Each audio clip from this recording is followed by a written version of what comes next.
5 years working for Kieran Steele. And I still couldn't explain what happened to the air whenever he walked into a room. It didn't thicken exactly. It sharpened. Like everything around him came into slightly higher focus. I noticed it on my first day and made the decision, somewhere between filing my first quarterly report and learning which coffee machine on the 14th floor didn't spit, to never let myself look at it too directly. Steele Capital occupied 3 floors of a glass tower in the Loop, and from the outside it looked exactly like what it was supposed to be, a successful private equity and commercial real estate firm. From the inside, if you stayed long enough and kept your eyes open, you started to notice things. The city council members who stopped by after hours. The construction contracts that moved through the books in ways that didn't always follow the straightest line between 2 points. The security detail that Kieran maintained, not just for optics, but because certain people in Chicago genuinely wanted certain things from him, and some of those people didn't believe in asking nicely. I'd chosen not to look too closely. The salary was good, the work was real, and in 5 years Kieran Steele had never given me a single reason to feel unsafe. Which was more than I could say for Calvin. My phone buzzed against the edge of my keyboard. Discreet, but I saw it. Calvin's name on the lock screen. I knew before I even unlocked it what kind of text it would be. "You left early this morning. Where were you really?" I had been right there in our apartment. I'd been making coffee while he was still asleep. But the truth had stopped mattering to Calvin about 8 months ago, around the same time the question started, small at first, calibrated to sound like affection. "Who texted you? And why is your coworker emailing you after 5? The kind of jealousy I'd mistaken for caring, until I realized I was editing my own responses before I even typed them. At my desk I wrote back, same as every Thursday. I set the phone face down, and tried to refocus on the acquisition spreadsheet open in front of me. But my concentration had already frayed at the edges. Fallon. Kieran's voice from the doorway of the conference room across the hall. Not sharp, not demanding. That calm register he used when he was actually paying attention. "You have a second?" I grabbed my notepad out of reflex, professional armor. He waved it off. Not about work. He studied me for a moment, the same way he had 2 weeks ago when I'd come in with concealer over a shadow on my forearm that Calvin's grip had left. He hadn't said anything then either, but his eyes had gone somewhere quiet and deliberate, the way they did when he was memorizing something. "You all right?" "Fine, Mr. Steele," the default answer, smooth from repetition, just tired. He didn't look convinced. He looked like a man who had spent 20 years learning when people were lying to him. "My direct line," he said, setting a business card on the corner of my desk. "Personal cells on the back. If you ever need anything outside of business hours, doesn't matter. You call me." I looked at the card, looked at him. I appreciate that. He nodded once and went back to his office. I turned the card over in my fingers and slipped it into the inner pocket of my bag. That was a Thursday in October. The following Tuesday was when everything broke open. Calvin had been drinking when I got home. I could tell from the set of his shoulders before I registered the bottle on the counter. He worked from home now. The consulting business he'd launched 18 months ago, that I'd never fully understood and had stopped asking about when the questions made him defensive. "Late again," he said, "not a question. I told you this morning I had a client presentation." I set my bag on the chair by the door, keeping my movements slow and deliberate the way I'd learned to do. Don't startle him, don't provoke. Give him nothing to grab onto. It ran over. "You were with someone." "I was with 12 people, Calvin, in a conference room, on the 22nd floor. I kept my voice level. You can ask Simone. She was presenting right alongside me." Simone. His expression shifted at her name, and I realized my mistake half a second too late. He'd told me 3 months ago that he didn't like me spending time with Simone outside of work, that she was a bad influence, that she was that type of woman. Simone was my closest friend, a forensic accountant with a dry sense of humor, who had told me 6 months ago that she was worried about me. I'd told her I was fine. "Don't use her as your alibi," he said, his voice dropping to something flat and cold. "It's not an alibi, it's the truth." The argument unraveled the way they always did now. Fast, circular, his accusations chasing themselves into corners where logic didn't reach. I stopped defending myself halfway through, because I'd learned that defending myself only added fuel. I stood in my own kitchen and waited for it to run out of air. It didn't. His hand caught my wrist when I turned to walk away, hard, fingers clamping down like he'd been waiting for the excuse. "Don't walk away from me when I'm talking to you. You're hurting me." I kept my voice even despite the pressure building towards something that would bruise. "Calvin, let go. You think I don't see what's happening? 5 years with this man. He's my boss." The slap came so fast I didn't process it as pain right away. The world just tilted sideways, my cheeks stinging, my ears ringing with a high, thin sound. We both went completely still. I think he scared himself. I saw it in the horror that crossed his face before the rationalization started replacing it. His hand came up toward my cheek, and I stepped back hard enough to hit the wall. "Don't touch me." "Fallon, I didn't." "Get out." The words came from somewhere that wasn't quite fear, somewhere older and colder, right now. "Get out or I call 911. He left. He slammed the door hard enough to rattle the picture frames, and then I was alone on the floor, with my back against the baseboard and my phone already in my hand. I should have called 911. I know that. I've had time to think about why I didn't, and the best I can say is that in that moment, sitting on my kitchen floor with my cheek throbbing and my wrist already turning colors, I wasn't thinking about what I should do. I was thinking about who made me feel safe. I pulled Kieran's card out of my bag, turned it over, dialed the number on the back before I could talk myself out of it. He picked up on the second ring. "Fallon, alert, no sleepiness in it, even though it was past 9. What's wrong?" Just hearing my own name in his voice, low, immediate, certain, cracked something I'd been holding shut for months. My eyes burned. "Can you come get me?" I whispered. I don't know who else to call." A beat of silence then. "Where are you?" "My apartment.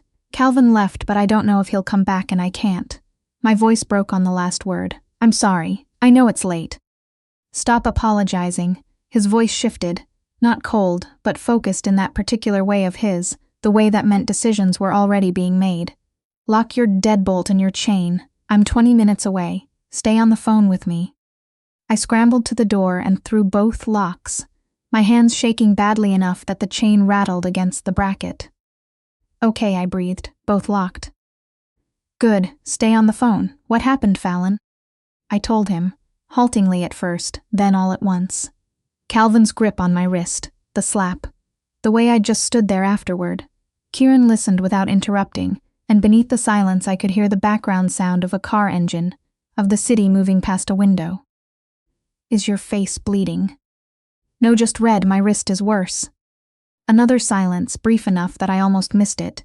Then, very quietly, "Pack a bag. Enough for a few days. You're not sleeping there tonight."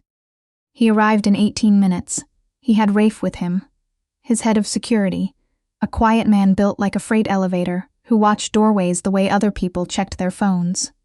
Kieran didn't buzz up from the lobby. He called my cell, and I met them at the elevator.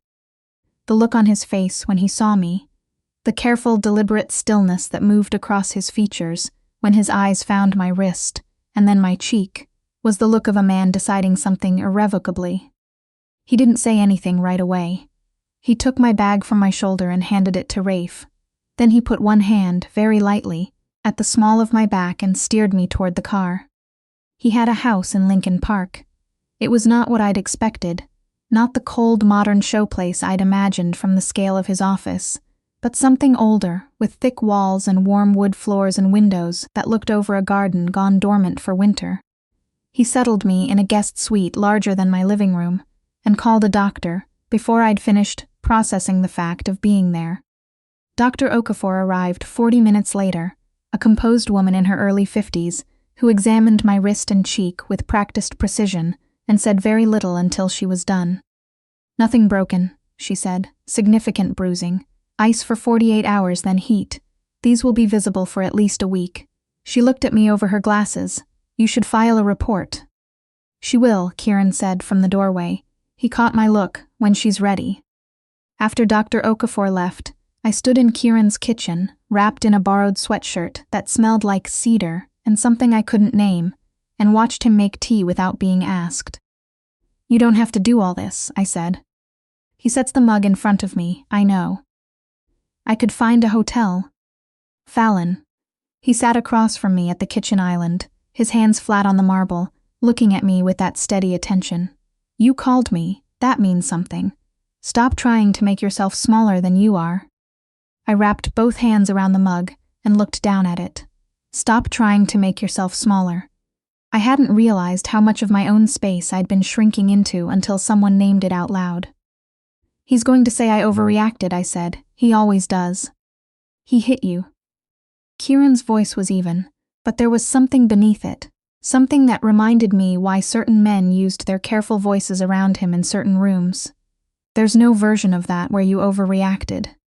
I slept better than I had in months. I didn't examine that too closely. The financial fraud I discovered on my second morning in his house. I hadn't checked my credit report in almost a year. Calvin had handled our shared bills, or claimed to, and I'd been grateful for one less thing to track. Sitting at Kieran's kitchen table with my coffee and my laptop, while he was at the office, I pulled up my accounts almost as an afterthought, just to start understanding what leaving Calvin would actually look like in practical terms. The joint checking account we'd opened 6 months ago for shared expenses had $47 in it. My last paycheck had direct deposited over $3,000 into it 9 days ago. I sat with that number for a moment, then I started following threads. 3 credit cards opened in my name at addresses I'd never lived at. A personal loan for $14,000 from an online lender. Another for $8,560 days past due. A car financing account I'd never authorized. Total unauthorized debt. Just under $28,000, accumulated over the 8 months since Calvin had convinced me to open the joint account. Since I'd given him access to my social security number on our shared tax return. Since I'd trusted him with the details of my life. I sat for a long time looking at the screen. Then I called Kieran. "He's been using my identity," I said when he picked up. My voice sounded strange, flat and distant and very, very calm. Credit cards, personal loans, almost $30,000 in debt I never authorized. He's been doing it since I let him into my finances. I pressed the heel of my hand against my forehead. I thought the worst he did was hit me. Silence on the line, then "I'm coming home." "You don't need to." "I'm already in the car." A pause. "Don't do anything. Just sit with it until I get there." I sat with it. The numbers on the screen didn't rearrange themselves into something more manageable. Calvin hadn't just been jealous and controlling and occasionally violent. He had been methodical. He'd isolated me from the people who might have noticed. He'd framed the joint account as practical and romantic. He'd positioned himself to take what he needed from me, while I worked 50-hour weeks, and trusted him, and thought we were building something together. The rage, when it finally came, was clean. It didn't feel like grief. It felt like something sharp and very clear. The report I filed covered both, the assault and the financial fraud. The detective who handled my case, a measured woman named Hannah who had seen versions of this story before, walked me through the process without flinching. I also filed with the FTC and put a freeze on all 3 credit bureaus within the week. The attorney Kieran retained was named Varga, efficient and precise in the exact proportions the situation required. Between Varga and Detective Hannah, the case built itself around my documentation. Every credit application, every bank transfer, a handwriting analysis that confirmed the loan signatures weren't mine. Calvin was charged with identity theft, wire fraud, and bank fraud under federal statute, the kind of charges that don't negotiate down to nothing. I moved into my own apartment in early December, a 1-bedroom in Wicker Park with south-facing windows and a corner that got good afternoon light. Kieran didn't argue when I told him I was ready to go. He just made sure Rafe checked the locks and put his number in my phone under a new contact, not Mr. Steele, not his title, just Kieran. The first time I'd ever thought of him that way. I started painting again that first weekend. Watercolors. I'd loved them since college. The way they didn't demand precision, the way they let color decide things on their own. Calvin had told me early in our relationship that I wasn't particularly good at it. Said it like he was doing me a favor, and I'd packed the supplies away, and somehow never gotten them back out. But I bought a new set at the art supply store on Milwaukee Avenue, and spread newsprint across my kitchen floor, and let myself make imperfect things with color for 3 hours straight while the light moved. I painted birds mostly, I always had. When Kieran stopped by the following Tuesday with a document from Varga I needed to sign, he stood in my kitchen doorway and looked at the watercolors drying on the counter. Small sparrows, quick gestural strokes, some better than others. And didn't say anything for long enough that I started to feel self-conscious. "They're just something I do," I said. "They're good." He said it simply, the way he said most things. "How long?" "Since college I stopped for a while." I didn't explain why. He looked at me like he already knew. After that, he started calling me Sparrow. Not in the office at first, just in the margins, a text when he was checking in on the case, a quiet word when he came by. "Let me know you're home safe, Sparrow." It should have felt strange. It didn't. Calvin's trial was set for February. He made bail because his parents had money and believed him when he said I was manufacturing everything out of spite.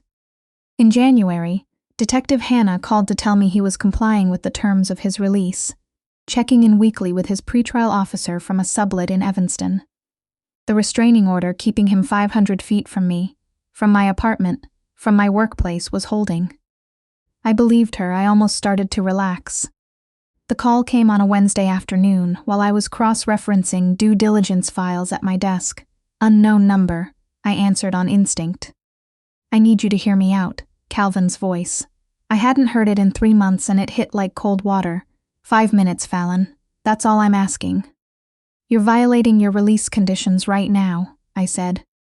I made mistakes. The placating tone I recognized from 100 evenings of being managed down from my own valid anger. The money. I was going to pay it back. I was trying to get ahead of it, and I panicked. "You know me, Fallon. You know I'm not actually." "I know exactly who you are," I said. "You're someone who opened credit cards in my name for 8 months while I trusted you. You're someone who hit me in my own kitchen. You're someone who is on federal pretrial release, calling a number you are not supposed to contact." My voice was steady in a way that surprised even me. "I'm hanging up and calling Detective Hannah." "Fallon." I hung up. I sat still for 30 seconds. Then I called Hannah, then Varga, then Rafe. By the time I texted Kieran, law enforcement had already started looking for Calvin, whose Evanston sublet was discovered empty. He'd been gone since the night before. Rafe became my shadow for the next 8 days. Kieran wanted to move me back to his house. I said no. Said it calmly, once, in a way that made clear I understood the risk and was making the choice anyway, and he accepted it because that was who he was. He argued for 1 day and then respected my answer. I wasn't going to disappear again. I wasn't going to rearrange my life around Calvin's presence one more time. I went to work. I went to the art supply store. I cooked dinner in my own apartment and opened my own windows and refused to let a man who had already taken in enough from me take this too. On the 8th day, a Tuesday evening, I was leaving the office at 6:15 when I heard my name from behind a concrete pillar at the entrance to the parking structure. Calvin looked worse than I'd expected. Thin, his jacket wrinkled, dark circles carving shadows under his eyes. He looked like someone running on fear and bad decisions, which I supposed was accurate. 5 minutes, he said again. Same script, new desperation at the edges. "Just come back. Tell them you got confused. That things weren't as bad as you said. We can go somewhere new. Seattle, maybe. Start clean." "There's no version of this where I go with you," I said. Because of him. His jaw tightened, the familiar distortion entering his eyes. "Steel. You've been with him this whole time, haven't you? That's what this actually is." "This is about $28,000 you took from me," I said. "This is about you hitting me in my own home. This is about 4 years of making me smaller, so I wouldn't look too closely at what you were doing." I didn't back. I took 1 step toward him instead. "I'm not going anywhere with you, Calvin. Turn yourself in." He moved. I don't know what he was reaching for. His hand went toward his jacket pocket, and I didn't wait to find out. I stepped left the way Rafe had shown me, and then Rafe himself materialized from somewhere to my right, and Calvin was on the ground with his hands behind his back, before I'd fully processed the sequence. Kieran came from the car parked at the lot entrance, moving fast. His hands found my arms first, checking me over, then pulling me back a step from the scene, where two plainclothed officers I hadn't even noticed were re-cuffing Calvin and reading him his rights. "Are you hurt?" Kieran's hands framed my face, tilting it toward the light. "No," I exhaled fully for the first time in 8 days. "I'm not hurt." Calvin kept saying my name as they walked him to the police vehicle. I didn't turn around. The trial went forward in March. Calvin's additional charges, violating bond conditions, fleeing pretrial supervision, stacked onto the original fraud and identity theft counts in a way his parents' attorney couldn't architect around. The jury deliberated for less than 3 hours. Guilty on all counts. I walked out of the Dirksen Federal Building into cold March sunlight and stood on the sidewalk for a moment, just breathing. Kieran was behind me. I heard him before I turned. "It's over," I said. For him, he fell into step beside me. "You're just starting." 6 months I gave myself. 6 months of therapy and painting, and rebuilding my credit line by line, and slowly remembering that the person I'd been before Calvin was still in there, waiting. I had a therapist, Dr. Okafor referred me to. A sharp, patient woman who had a gift for asking questions that made me think harder than I wanted to. I went to every appointment. I did the work. Kieran and I had coffee most mornings. The Steel Capital break room, neutral territory. We talked about everything except the thing that had always been between us, and even that restraint felt like a form of closeness. He never pushed. He was the most patient person I'd ever known, and I think patience was his way of loving things. In September, on a morning when the light through the east windows was doing something extraordinary to the dust motes in the air, I walked into his office and closed the door. He looked up from his desk. He waited. "I have a show coming up at a gallery in Bucktown," I said. "Small, a group show, but they're hanging 4 of my pieces. I'd been selling work quietly since summer. Birds mostly. Sparrows. I signed a lease on a bigger apartment with a real studio space. I have my own accounts, my own credit, my own everything." I took a breath. "And I've been thinking that I'm done waiting." He set down his pen very carefully. "Waiting for what?" His voice was even, but something in it had shifted. "To tell you that you've been the steadiest thing in my life for 5 years, I said. "Not because of what you did when everything fell apart. Before that. You have always seen me, Kieran, in a way I couldn't even see myself, and I'm not scared anymore. Not of being alone, not of wanting something this much." I looked at him straight. "I'm choosing this. I'm choosing you. Not because you rescued me, because you're the person I want." He came around the desk slowly, stopped an arm's length away, looking at me with those careful reading eyes. "I've been in love with you for 3 years, he said. "I told myself it wasn't my place, that you were with someone, and then that you were healing, and then that you needed time. I had no right to rush." He reached out and pushed one strand of hair back from my temple, the touch so light it barely registered. "If I tell you I'm done being patient, will you hold it against me?" "Desperately," I said. He kissed me like a question he already knew the answer to. Slow and certain, nothing held back. 5 years of careful distance dissolved in the space of a few seconds, and I realized I'd been holding my breath for all of them. He proposed on a Saturday in October, exactly 1 year, and 1 day after he'd driven through the dark to come get me off my kitchen floor. We were in my studio. Good afternoon light filled the room, half-finished watercolors pinned everywhere, coffee going cold on the windowsill. He'd been watching me work for 20 minutes without saying anything, which was one of my favorite things about him. That capacity to simply be present in a room without needing to fill it.